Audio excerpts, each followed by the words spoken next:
Hello friends, welcome to the software world. I'm Can Dost. Here I'm on a mission to make connections between the software industry and our individual and unique lives. We all have a common goal of solving problems with software. Whatever happens on our journeys will not stay mysterious anymore.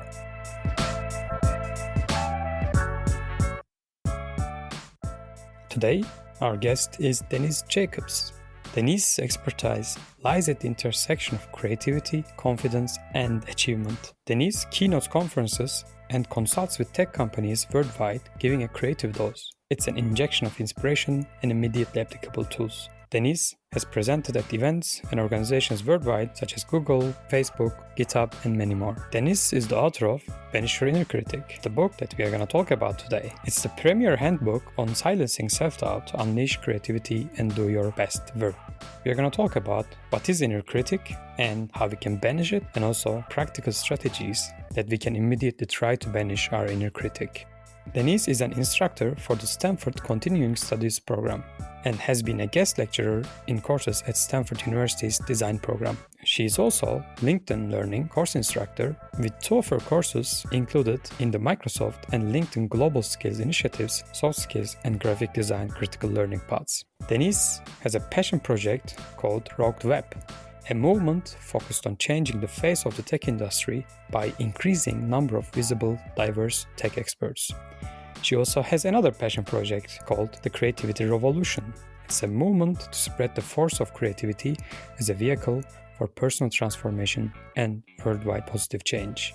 And today, we are going to also talk about how to realize and surface our own creativity and get rid of our inner critic. And without further ado, Denise, welcome. Thank you. Thank you for having me. It's great to have you here because when I joined the workshop that you did, and I was quite amazed, and it's really resonated with me, the topics that you mentioned. And the workshop was about banishing our inner critic, that are today's topic as well.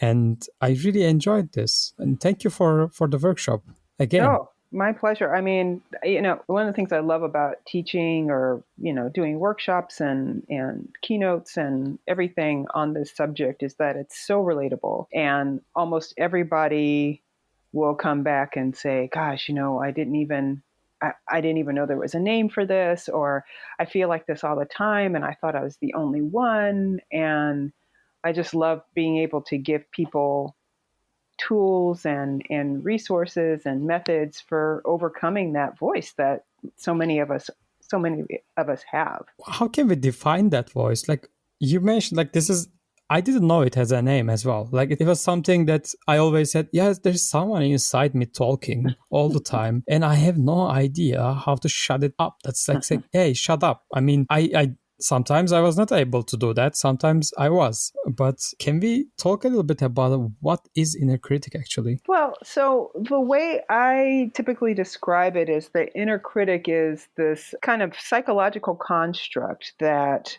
develops when we're young, and it develops as a self-protection mechanism. So anytime you get criticisms from parents or teachers or anybody in authority or even peers and siblings, whatever, that goes and, gets internalized. And then there's a part of your psyche that says, well, I don't want that to happen again.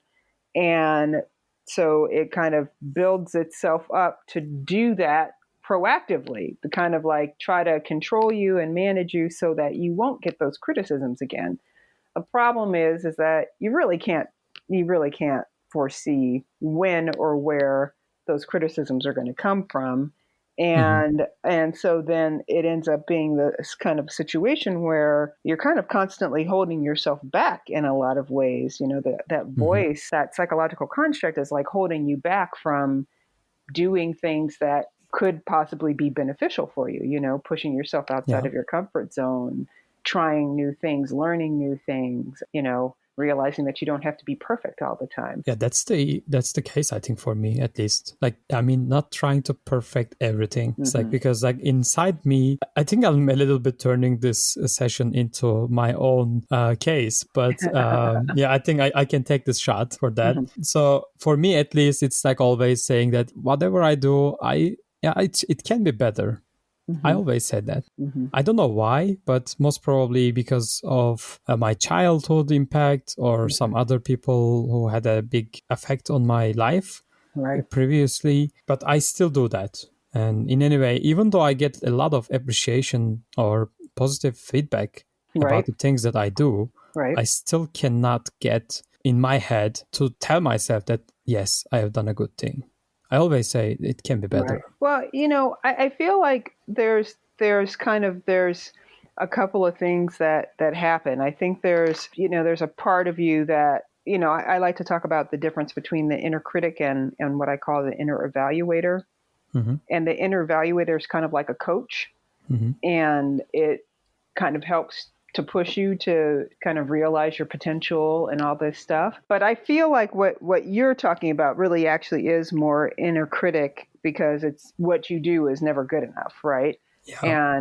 And that can be, I mean, I'm sure you experience this. It's exhausting, right? It's exhausting to be like, I just gave this my all, and there's this part of my brain saying, oh, but you can do, that's not enough. You need to do more. And there's actually a really great resource that I've been reading a lot of, especially given that with my second vaccine shot, I've been really, really tired. And so I haven't been able to do as much as I am used to doing. And there's this great account on Instagram called the Nap Ministry. And one of the things that she talks about a lot is how we've internalized capitalism, and that there's this kind of constant drive to do more, to be more, to produce more, and everything. And so I really like this idea of questioning the whole process of being productive. Like, what does that mean? Why do I have to be productive? Why do I have to do better? Who says I have to do better? Like, to really challenge that on a fundamental level. And I think that might help you, where it's just like, well, what good is like me doing better? What is that going to serve? Like, why do I need to be better, and who am I doing better for? Right. And I love kind of looking at things and then really turning them around and questioning the whole why of them in the first place. I mean, it's one thing to do the kind of internal work and to question your own motives, but then I think too, in this last year, there's been so many things that have happened in the world that are making us question a larger societal and cultural context. And so I think that's actually a really interesting approach. Forget about the inner critic. Where did even some of these messages come from beyond the people who were critical, beyond the authority figures? Do you know what I mean?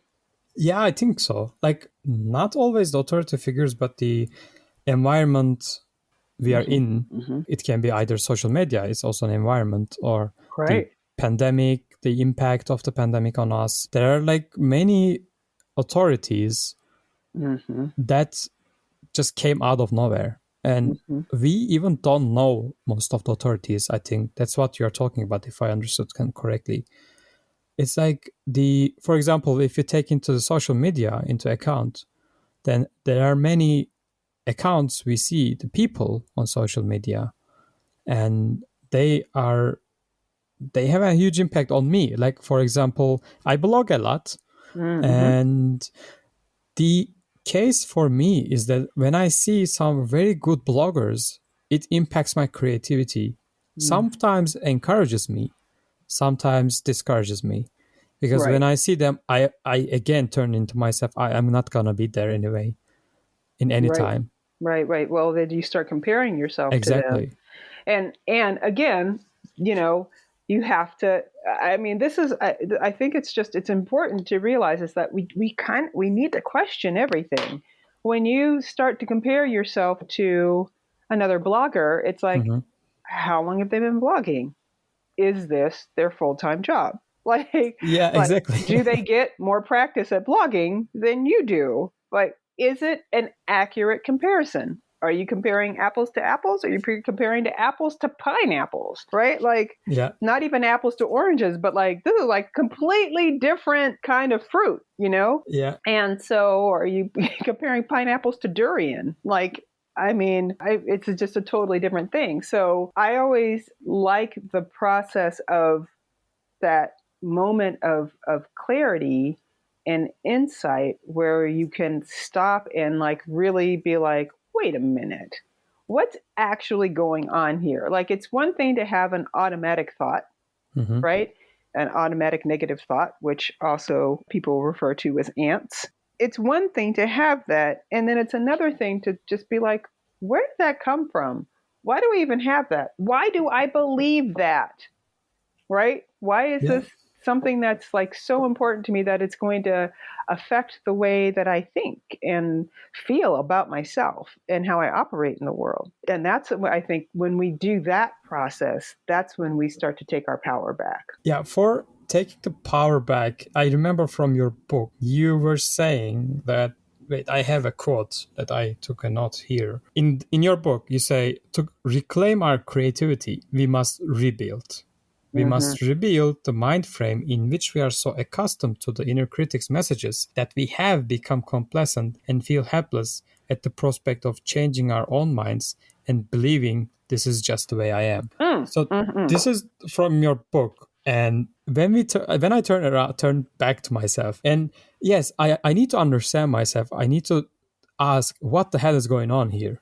Mm-hmm. But when I read this, I directly say, okay, then I need to rebuild what I have found, because to me, at least, I have the inner critic and it's not working for me. I mean, I have some problems with it and I need to rebuild, and I need to first understand to see what's going on there. Then I need to rebuild. Mm-hmm. And for understanding part, I do meditation every day, which brings me a lot Oh, of wonderful. awareness of the thoughts.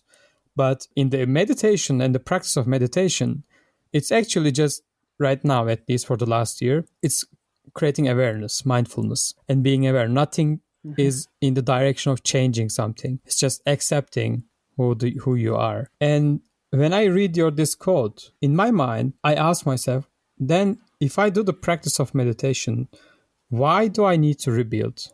Because I try to accept who I am, but I asked myself, why do I have to rebuild? Isn't there another way? Because I'm already feeling that I won't be able to do it, this rebuild, because my inner critic Mm. kicks in and says, yeah, maybe you are not gonna rebuild fully. Yeah, it's like, Well, I mean, I think there is I think there are several things going on. The first one is I don't know what kind of meditation you practice, but I do a form of meditation called mhm, Vipassana. And one of the things about Vipassana or one of the tenets is observing. And so, and it really also is a very visceral thing. So it's like observing what your body's doing in the mhm, moment, like what you're feeling in the moment. And one of the things I learned from this practice, at least this was the early insight that I got when I was learning the technique, was through the process of observing something, that thing can change. That thing can transform, and it can transform into something mhm, else, or it can transform slightly. So, for example, one of the kind of big insights I had when I was doing my first meditation retreat was, we have to try to sit in a mhm, comfortable position, but you have to basically sit in the same position and not move. And one of the times I did this, my thigh muscles were just like lit up like mhm, fireworks. And what I did was I observed the sensation. And as I observed the sensation, it changed. And at first it was like fireworks. And then if you want to take the fireworks analogy, it was like really, really rapid. And then it kind of slowed down until it was just like a few things. And then my muscles calmed down and they stopped feeling like they were lit up. And I didn't do anything. I just watched it happen. I just observed it as it was happening, right? I just observed the sensations. And so similarly with thoughts, if you're meditating and you're like, I'm just being aware of my thoughts, just the practice of becoming aware of your thoughts, I think, can transform them. You're not trying to, but your awareness of what you're thinking, your awareness of what you're feeling and perceiving and stuff over time, just by you all of a sudden tuning into it, can transform it, because you have different levels of insight. You have a different way, potentially, you have an expanded way of seeing something. And so, when you're like, well, I'm just meditating and how does that help me rebuild? And I'm like, meditating and being aware of your thoughts is rebuilding. You actually are rebuilding. You're doing it. It's the lack of awareness and the lack of insight and stuff, I think, that is what keeps us stuck and what keeps us in place. The acting like it's not there, the ignoring something, that only keeps it in place and often makes it worse. It's when you pay attention to something that it starts to transform. Yes, meditation has a big impact, yes, for the awareness. And I want to go to inner critic part a little bit, because I think there's an important concept you're talking about in the book, which I really liked. Also in the workshop, I remember that you talked a little bit about, is the neuroplasticity, because this made me convince myself more that it's not something that we are only talking about spiritual or just psychological impact, but there's a biological side of it. When I read the part that we must rebuild, I just quoted from your book, I directly didn't believe that I can do it because my inner critic is very high. But when I read this and I asked, maybe is rebuilding possible? Could you a little bit talk about what this neuroplasticity is? So that's the other thing too, so neuroplasticity is kind of our brain's ability to change and adapt in the face of new stimulus. So whenever kind of stimulus changes for us, or we change the stimulus that we're kind of surrounded by or that we're in, we learn new things and our brains change and adapt accordingly. And that's the other reason why I was saying, meditation and mindfulness and awareness is one of the things that actually contributes to neuroplasticity, because neuroplasticity is largely directed by attention and focus. And what you put your attention on and what you focus on actually can informs like what's going on in your brain, like the actual neural activity and the building of neurons and neural connections and everything. So I mean, the nice thing too about neuroplasticity is that everybody has the capacity. Everybody does it. Everybody has it. Everybody does it. Everybody has the capacity to learn. Everybody has the capacity for their brains to change and to adapt and do something different. And then we all have the ability to focus our attention on one thing or another, right? Very willingly. So, given those two things, again, rebuilding is something that is totally that's something that's totally achievable, right? Yeah. I mean, I hope so, at least. Yeah, of course. Your brain is changing and developing and adapting all the time, right? It's just that a lot of the times, again, like you were kind of intimating before, the level of awareness that we have about that a lot of times is pretty low. Yeah. Right?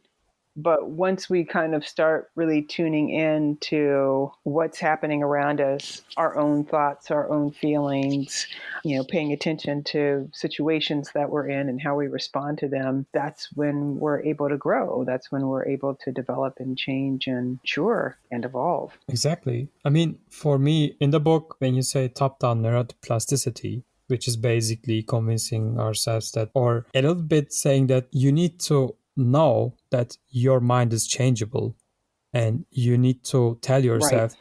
yes, you are changeable and you are going to change at the end, even if I do nothing, because we are adapting to our environment anyway. I'm not the person that I was 5 years ago, definitely, and not even 10 years ago. It's like too far. And this, for me, the goal is firstly acknowledging that, saying that, yes, okay, we can do it. And now I know my thoughts. I know that they are there, because when I don't know, I got lost in them. And I realize and I acknowledge them so that it's time for a change. But not always I acknowledge or I realize them, because inner critic has many forms, many different ways. I might know one or two ways, saying that, for example, maybe I'm comparing myself with others, as we talked before. And then this is one of the ways of inner critic. But there are other ways. And do you have like a couple of ways that you can talk a little bit about? Because I'm really curious to hear all of them, if you have something on top of your mind directly. Do you mean ways that the inner critic shows up? Yeah, exactly. Because I want to learn like how specific we can get, and how many different ways that I can take a look at my inner critic and say that, yeah, this is my inner critic. Well, definitely comparing yourself to other people, I think, is a way that the inner critic shows up. Being highly self-critical, kind of like you were saying before, where it's just like, oh, well, you did this thing, but, it needs to be better. Definitely a way the inner critic shows up. Being afraid of being judged by other people, that's a way that the inner critic shows up. Also, feeling like whatever you're doing isn't good enough and feeling like you're somehow lacking in some ways. I think that's a way the inner critic shows up. Imposter syndrome, I believe, is a form of the inner critic, as is perfectionism, as is procrastination, all different ways that the inner critic shows up. I didn't think about procrastination before. That's interesting. And then, kind of one of the things I think that people experience a lot of times is moving the goalpost.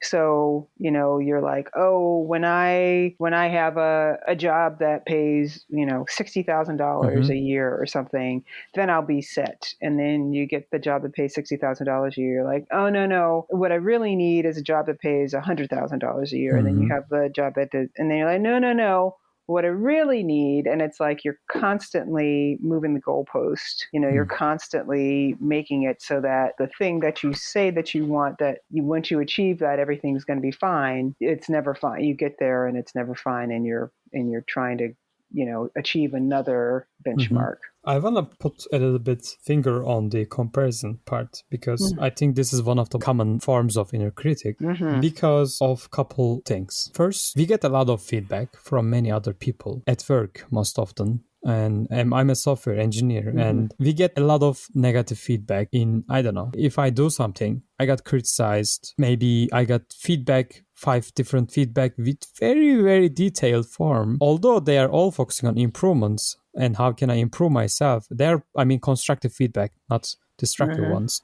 But still, whenever we do something, at least whenever we do something very, very good, you just get good job. Or some people come in and tell just, thank you for all the things that you have done. That was great. It's not specific, Whenever you receive something negative, it's very, very specific. Whenever you receive something positive, it's always broad. And I start by myself, and I think this is more common as well, unconsciously comparing ourselves with others while this negative feedback we are receiving. And also, of course, in other places, like whenever someone achieves something, we are comparing ourselves with them, saying, that's a great achievement.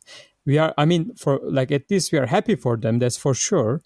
But still, inside, we compare, like, maybe I will be also acknowledged like that, some point. Because no one comes and says, you you did a great job. Maybe they are telling you, but not in the way that you want to hear. Mm-hmm. That's also different. So it pushes us to compare ourselves with other people who are maybe can be in social media. They are in front of other people, maybe getting thousands of followers. It doesn't matter which form, at work or in life or in social media or in other place. And I want to talk a little bit about the comparison part. And you talk about a bit deficiency anxieties. Mm-hmm. Can you a little bit explain what are the deficiency anxieties and how they can appear? Well, it's really interesting because when I was writing this book, one of the things that I used kind of as my data source for this was the results of this exercise that I like to do during my keynotes, where I had people write down their top fear around creativity and write it down on a piece of paper, crumple it in a ball, and throw it across the room. And then people would pick up whatever one was near them and they would see it. And so it was totally anonymous, so people could kind of bare their souls, and it was completely anonymous. And then so people really shared what was present for them.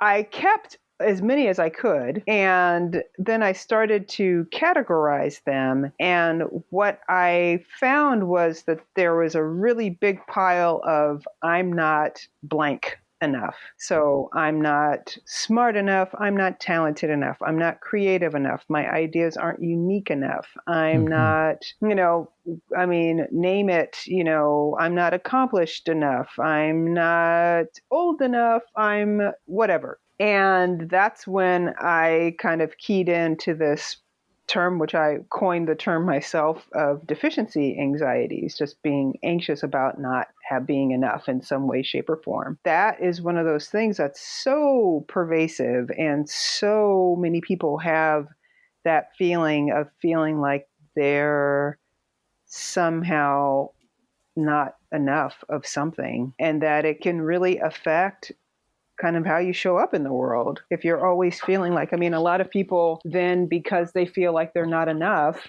is they overcompensate. And not only that, but, one of the things I feel like I've seen more of, or that I've gotten more in touch with myself with the kind of the Black Lives Matter movement and everything, is how much like women and people of color and, people from other marginalized groups end up having to overcompensate because other people perceive us as not having enough or not being enough, even if we are. And so there's this kind of constant struggle of either feeling like you need to prove it because you're trying to prove it to yourself, and overdoing something because you're trying to prove it to yourself, or overdoing things because you feel like you need to prove it to other people because they're already coming with a preconceived notion that you somehow are lacking and deficient. So, yeah, that's kind of deficiency anxiety, not in a nutshell at all, but as a lengthy, drawn out explanation. Also, like I still try to understand why do I keep comparing myself with others. Because, for example, even if we get rid of social media or something, because social media has a huge impact on this about comparison. Absolutely. And I deleted my Instagram and Facebook just because of you. this thing, but I still have the Twitter, which I'm considering in these days, at least evaluating. Even if we get rid of this social media, the comparison is still there. Right. We cannot get rid of it in any way. And how can we turn comparison into something better and useful so that when we compare us, then we get the benefits of it instead of the harm? Well, one of the things I recommend in the book is, instead of having the focus be outward, to turn your focus inward and to compare yourself to yourself. So when you start to compare yourself to yourself, then I think what you end up doing is you end up seeing growth and improvement and change and transformation, instead of seeing where you're not enough or where you're not as good as somebody else. Kind of the same thing, if you, just as a very extreme example, if you compare yourself to where you were when you were 8 months old Mm-hmm. It's like now you're like, I can walk, I can talk, I am, self-sufficient. Yes.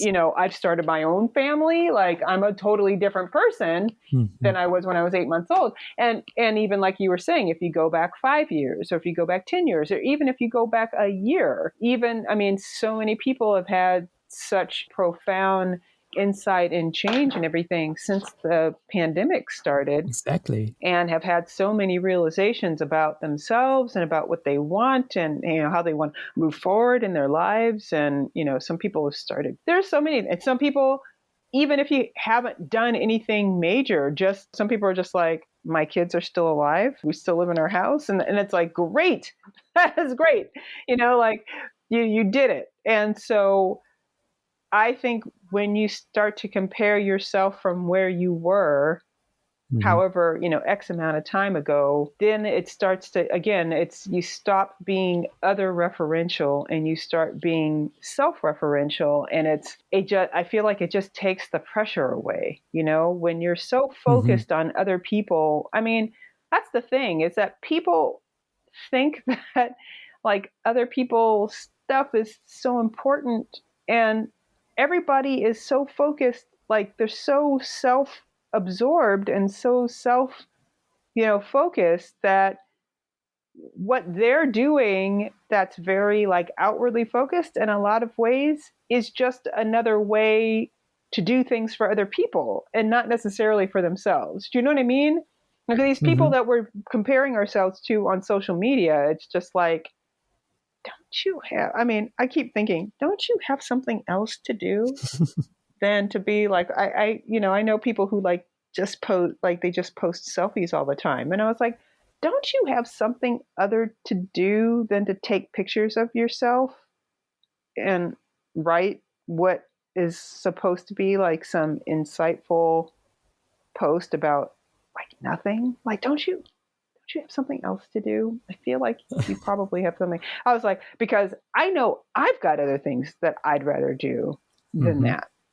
That's just like, I got like 10 other things. Like, I don't even know why I'm on Instagram right now. So, yeah. So I feel like there's that. And then basically why we compare ourselves in the first place. And, it's one of those things where it's like, we learn this as a way to kind of manage ourselves and kind of check ourselves. But I think there's a point in time where it stops being helpful and it starts being more harmful, Mm-hmm. Yeah, the mind is predisposed to compare, is what I say. So I just think it's really helpful to, again, question everything.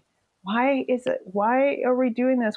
Who are these people? Mm-hmm. And don't they have something better to do? I feel like they should have something better to Yeah, do. I kind No of judgment. agree, but yeah, no judgment. It's how they are, and we accept people how they are. Maybe they have the inner critic. I don't know. Mm-hmm. That's the case. Maybe they have this, and then they are fighting in this way. I don't Yeah, know. We never know. That exactly. might be possible. Exactly. I want to come to point of creativity because that's the another part which I think it's extremely important. I see many people, and sometimes including myself, that we are not thinking that as we are creative enough. Mm. Sometimes I tell myself that I'm not creative at all because I don't have this, I don't know, design view or something, this, I don't know, nice looking view, not the presence of myself, but it's like I don't take a look at the things in a way that I say, this is a really such a nice art piece. Or whenever I go to a museum, for example, and if there's some art piece that I don't know from which era, and then I say, okay, I don't understand anything about it. These kind of things that I relate all the time, and I see a lot of people are doing the same, that they think they are not creative enough or they are not creative at all. We, including myself, overwhelm ourselves with that and sometimes just turn back some opportunities because we are saying that, okay, yeah, this work is a creative work. Like, I don't know. For example, I started taking drawing classes, online classes, and then I stopped because I was telling myself that I'm not a creative person, that I cannot draw. But at the same time, I'm very creative because I'm a software engineer. Exactly. That's what I do. I mean, I write code, I just create something out of nowhere. That's like the point that how can we remind ourselves, and how can we always figure out that we are more creative than we have thought before? This goes back to the question, everything. Why is it that people think that creativity only means art, or only means design, or only means something visual? Like, that's, a load of crap that people have been fed for years, and people still believe it. I mean, somebody told you, Exactly. oh, well, doing software design isn't a creative thing. That's like a technical thing. Yeah. And you were like, oh, okay. And you believe that as if it's true, but it's not true. Yes. So, I mean, it's one of those things where it's like, yeah, I mean, some people are really, really good at visual artists. Some people are really good visual artists at making things that are realistic. And some people are really good visual artists at making things completely abstract and everything. But would you say that the person who was realistic was more creative than the visual person? Or would you say the abstract person, or would you say the abstract person was more creative than the realistic person? Like, or would you be like, well, both of those people are more creative than somebody who like builds houses or designs houses? Or no, everybody is creative in some way. And it's your job to figure out the way that you are creative, and then to just keep supporting that, and to just keep building that and growing that. I mean, I'm sure there are people who are probably visual artists or designers who look at what you do and go, I literally don't even know how you do that. Like, what do you mean somebody said, well, I wanted to do this, and I wanted to do this, and I wanted to have this output, and I wanted to do this. And you were like, okay, no problem. And you come back the next day, you're like, here's the code that does the thing that you said you wanted it to do. And that you knew all of the ways that you could code that particular outcome or that particular event. You can't tell me that's not creative. Exactly. Like, that's incredibly creative. And so again, it's the challenge everything. Look at what you've been told, and even what the pervasive societal context is, and be like, is that actually true? I don't actually think that's true. I'm not going to believe that, because that's not true. And it's not true for me. For me, at least, when I realized that designing software, developing it, architecting projects or systems, I always told myself that this is the analytical part. I'm an analytical person because this is like the engineering part. And then when I realized that this is a creative work because I designed them. I mean, they are not very visual, of course. They are maybe backend systems that no one ever see. But in my head, they have a form. Sometimes we have diagrams for that, at least that we can call it art, art pieces maybe. But that's the creative work of software engineering, because like they're from out of nowhere, we create something.